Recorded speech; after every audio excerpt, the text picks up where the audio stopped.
Estaba parada en la banqueta de mi calle perfecta, en el suburbio de Willow Creek, Virginia, con el corazón latiéndome con fuerza mientras veía mi vida regada por el pasto como si fuera basura. Ropa que usé en galas benéficas, libros que leí hasta tarde en la noche, incluso el reloj antiguo que mi abuela me regaló cuando me casé, destrozado, con el cristal brillando bajo el sol de la tarde.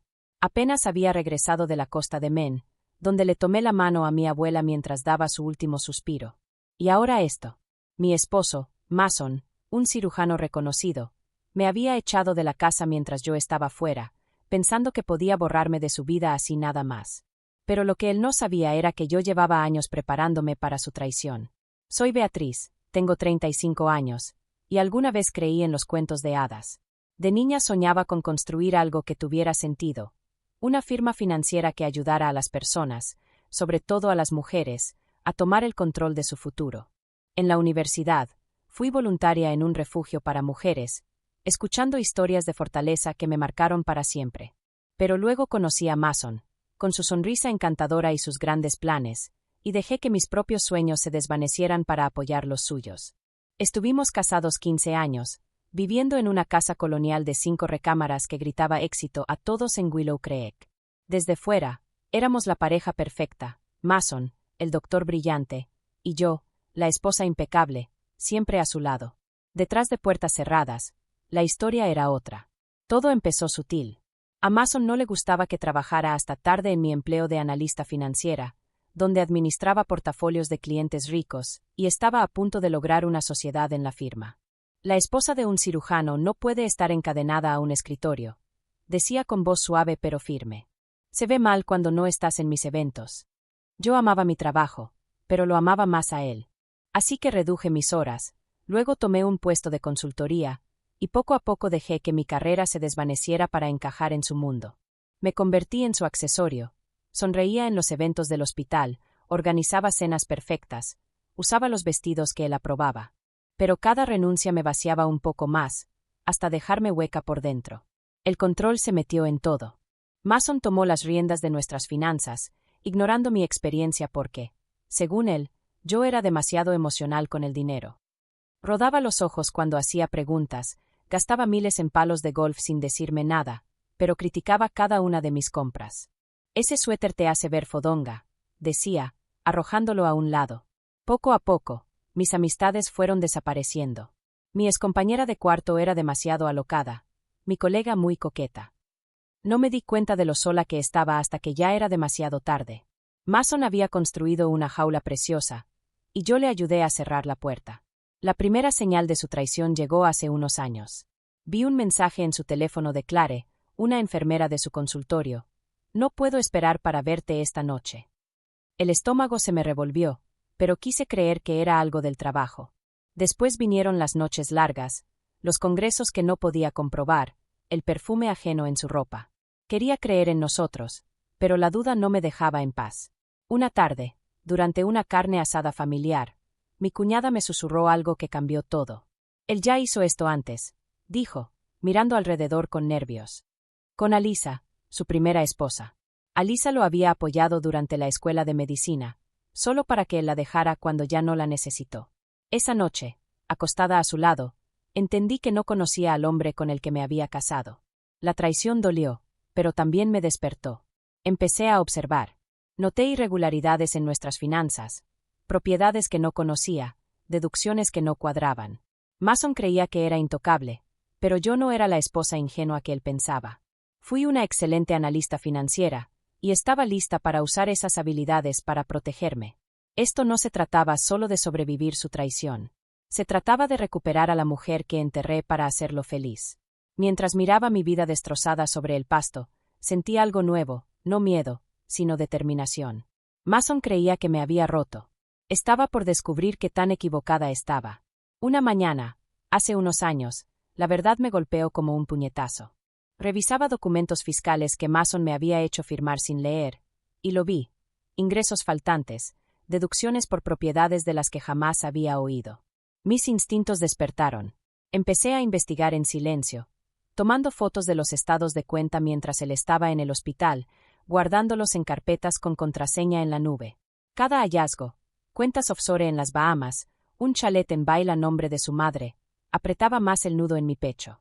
No era solo su esposa, era una prueba que él necesitaba borrar. El miedo era real, pero mi determinación también.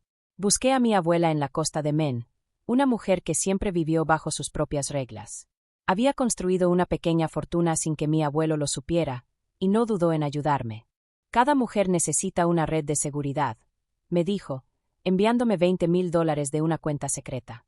Con eso abrí una cuenta bancaria que Mason no podía tocar, usando la dirección de mi antigua oficina.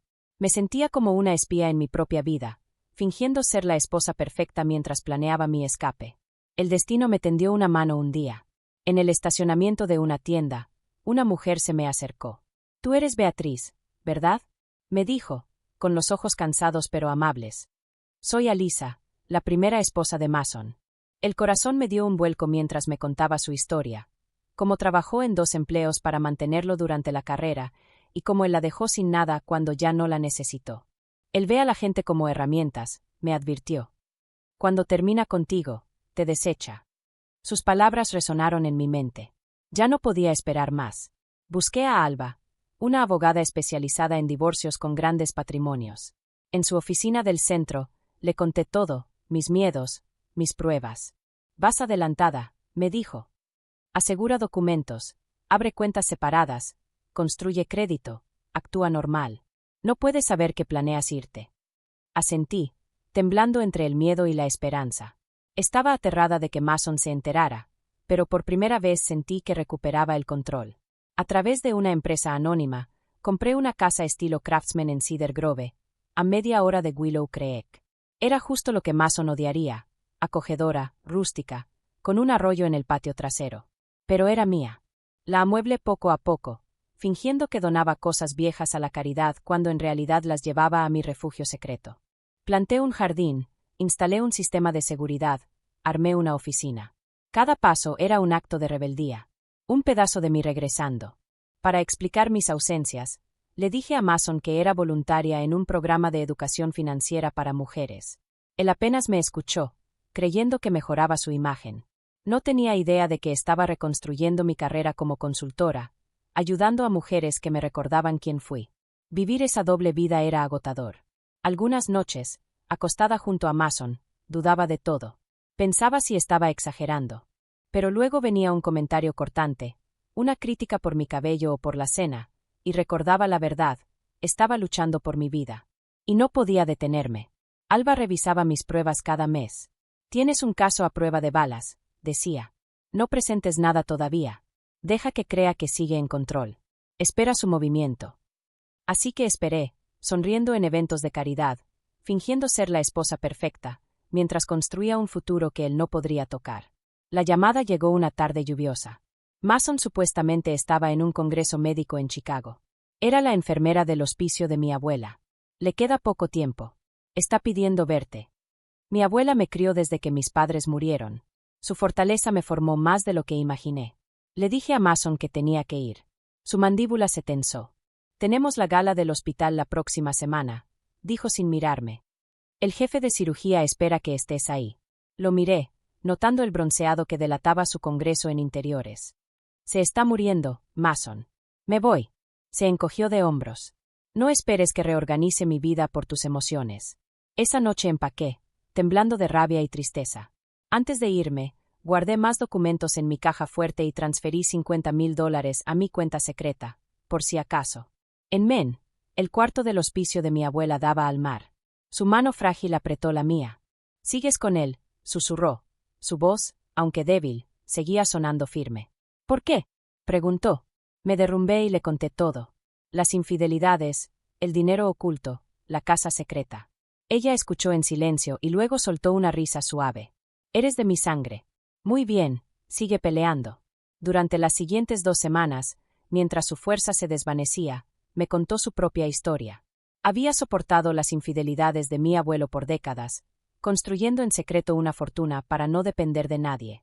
«Ahora son tuyas», me dijo, señalando un estuche de joyas lleno de diamantes que ella misma había comprado. «Valen millones. Úsalos para liberarte». Sus diarios, escondidos en un baúl del ático, revelaban a una mujer que sacrificó sus sueños, pero jamás su espíritu. No te quedes por orgullo, me susurró una noche. Vete mientras aún sigas siendo tú. Murió en paz, conmigo a su lado, dejándome su sabiduría y su herencia. El último día en Men intenté comunicarme con Mason, pero no respondía. Llamé a mi vecina con un pretexto cualquiera. Hay una camioneta negra en tu entrada, me dijo con cautela. Lleva ahí varios días. La reconocí de inmediato. El coche de Clare. El corazón se me hundió, pero la calma que había sentido en la habitación de mi abuela seguía ahí. Reservé el primer vuelo a casa. Cuando el taxi me dejó frente a la entrada de nuestra casa en Willow Creek, lo vi, mi vida tirada por todo el jardín. Ropa sucia, libros rotos, el reloj de mi abuela destrozado. Mason salió al porche con Clare, que llevaba puesto mi batín de seda, y detrás de ellos, su madre, sonriendo con desprecio. «Volviste», dijo Mason, con tono casual. «Esto es el final de nuestro arreglo. Los papeles del divorcio están en el montón». La humillación me ardía, pero mantuve la voz firme. Estaba enterrando a mi abuela. Él se encogió de hombros. «Me abandonaste. El postnupcial es infalible. No te toca nada». Su madre intervino, con veneno en la voz. «Una esposa de verdad no se desaparece por semanas». Los vecinos se asomaban por las cortinas, disfrutando el espectáculo. Me arrodillé, recogiendo documentos y fotos, con las manos temblando, no de miedo, sino de claridad. Mi cuñada apareció de repente y me ayudó a juntar las cosas. «Lo siento», susurró. «Planeó todo mientras estabas fuera». Mason le gritó que se alejara, y ella retrocedió, pero su gesto encendió algo dentro de mí. Mientras empacaba mis maletas, Mason me observaba con esa sonrisa satisfecha, creyendo que había ganado. Me puse de pie y lo miré a los ojos. «Deberías revisar tu correo del hospital, Mason. La junta está auditando tu facturación». Su sonrisa vaciló apenas un segundo. Me subí al Uber, no rumbo a la nada, sino a mi casa secreta en Cedar Grove. La trampa que había preparado empezaba a cerrarse, y Mason no tenía idea de cuánto me había anticipado. Al día siguiente me mudé por completo a la casa de Cedar Grove. Mientras desempacaba, sentí que un peso enorme se levantaba de mis hombros. Las encimeras de madera, el jardín que yo misma había plantado, la oficina donde reconstruí mi carrera, todo se sentía como regresar a mí. Pero la pelea no había terminado. Las llamadas de Mason inundaron mi celular. Su voz pasó de altanera a furiosa. «¿Dónde estás? Mi madre dice que nadie te ha visto. No puedes pagarle a Alba». Las dejé ir al buzón de voz. Cada mensaje era un recordatorio de cuánto me subestimaba. Alba, mi abogada, ya estaba lista. «Es descuidado», dijo, revisando su solicitud de divorcio. «Documentos falsificados, bienes ocultos. Está apostando todo al postnupcial. Presentamos una moción de emergencia para congelar sus cuentas y solicitar apoyo temporal, citando fraude financiero». Esa noche me hospedé en el Hotel Fairview, pagando en efectivo con dinero que Mason no sabía que tenía. Disfruté la ironía. Ese era el mismo hotel donde había conocido a Clare. Mientras bebía vino en la habitación, no me sentí rota. Me sentí viva. Días después, mi cuñada me envió una memoria USB por correo seguro. Cuando nos vimos en una cafetería, sus manos temblaban. «Mason y su madre están destruyendo documentos», susurró. «Declaraciones de impuestos, correos sobre dinero oculto. Todo está aquí». Le entregué el material a Alba, quien trabajó con un contador forense llamado Isen para verificarlo. «Esto va más allá del divorcio», dijo Isen. «Hay fraude de seguros, ventas ilegales de medicamentos. Es criminal». El estómago se me revolvió. Mason no solo engañaba. Estaba poniendo vidas en riesgo. Clare me buscó, pidiéndome hablar en un restaurante lleno de gente. Se veía agotada, con un moretón en el brazo. «No es quien yo pensaba», dijo, pasándome un teléfono. «Aquí está la evidencia, recetas falsas, pagos en efectivo». Me amenazó con arruinarme si hablaba. Copié los archivos y le prometí protegerla. La traición dolía, pero la vi como otra víctima más del control de Mason. Le envié todo a Alba, quien lo llevó directamente al fiscal del distrito, James.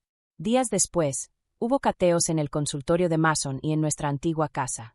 Las cámaras de noticias lo captaron gritando a los reporteros, diciendo que yo lo había incriminado. Su madre inventó una historia sobre mi supuesto colapso mental, pero ya era demasiado tarde. El hospital investigaba sus facturaciones y recetas. Su licencia médica fue suspendida. Enfurecido, fue a mi oficina, pero seguridad lo detuvo antes de entrar. Y una noche, las cámaras de mi casa en Cedar Grove lo captaron intentando forzar la puerta, borracho y desesperado. La policía lo arrestó. Los titulares decían: cirujano detenido en casa de su exesposa. En la corte, Alba presentó toda nuestra evidencia, cuentas en el extranjero, el chalet en Vail, un yate escondido a través de su consultorio. La jueza, una mujer directa, sin rodeos, llamada Clara, declaró inválido el acuerdo postnupcial por fraude. El rostro de Mason se puso rojo cuando ella ordenó congelar todos sus bienes. ¿Crees que ganaste? Me siseó afuera del tribunal, ignorando la orden de restricción. Yo te hice.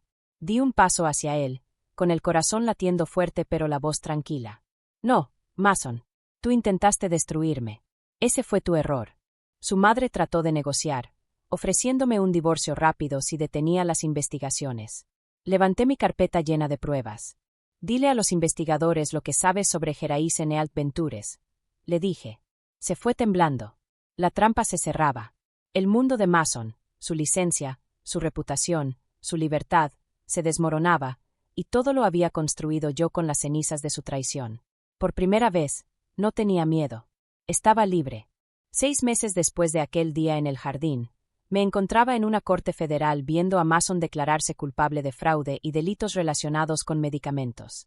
Se veía vacío, con el traje colgándole, sin rastro de su antiguo encanto. La jueza aceptó su declaración: 8 años de prisión, licencia médica revocada y millones en restitución. Leí mi declaración como víctima, no por venganza, sino por verdad. Mason me arrebató 15 años de mi vida, dije. Controló mi voz, mi carrera, mis amistades, mis sueños. Pero no estoy aquí para castigarlo. Estoy aquí para demostrar que la libertad es posible, incluso después de la traición. A la salida, mi cuñada me abrazó, dividida pero firme. Mamá está en una residencia, me dijo. A veces pregunta por ti. Asentí, sintiendo compasión en lugar de rencor. La madre de Mason también enfrentó cargos. Su pequeño imperio de manipulación se derrumbaba. Mi cuñada eligió la verdad sobre los secretos familiares, y eso nos unió más que nunca. Con mi liquidación del divorcio fundé la Fundación Grace, en honor a mi abuela, para ayudar a mujeres a liberarse del control financiero. Ofrecíamos becas, asesoría legal y educación, especialmente para quienes vivían atrapadas en vidas que parecían perfectas desde fuera. Mi casa en Cedar Grove se volvió mi santuario, su jardín floreciendo lleno de rosas. Mi abuela hubiera amado lo que logré. Beatriz Financial Solutions, mi firma, creció contratando a 2 asesoras más para ayudar a mujeres a reconstruir sus vidas después del abuso. Escribí un libro sobre autonomía financiera, compartiendo mi historia en universidades y refugios. Una tarde, en un evento para recaudar fondos en favor de un albergue para mujeres, conté mi camino hacia la libertad. Al final, una joven se acercó con un cuaderno en las manos. He estado ahorrando por 8 meses, me susurró. Tu historia me da esperanza. La abracé, viéndome reflejada en sus ojos. Mi venganza no fue la caída de Mason. Fue convertirme en la mujer que siempre debí ser, y ayudar a otras a hacer lo mismo. 3 años después, me encontré frente a la tumba de mi abuela, en la costa de Maine, colocando flores sobre su lápida. Tenías razón, le dije. Irme fue lo más valiente que pude hacer. Su sabiduría me salvó, y ahora yo la estaba transmitiendo. Mi casa, mi trabajo, mi vida, todos eran míos, construidos sobre la verdad, no sobre las apariencias. Gracias por escuchar mi historia. Si algo de esto resonó contigo, comparte tus experiencias. ¿Cómo superaste la traición? Da like y suscríbete para conocer más historias de mujeres que encontraron su fuerza en los momentos más oscuros. Tu apoyo ayuda a otras a saber que no están solas.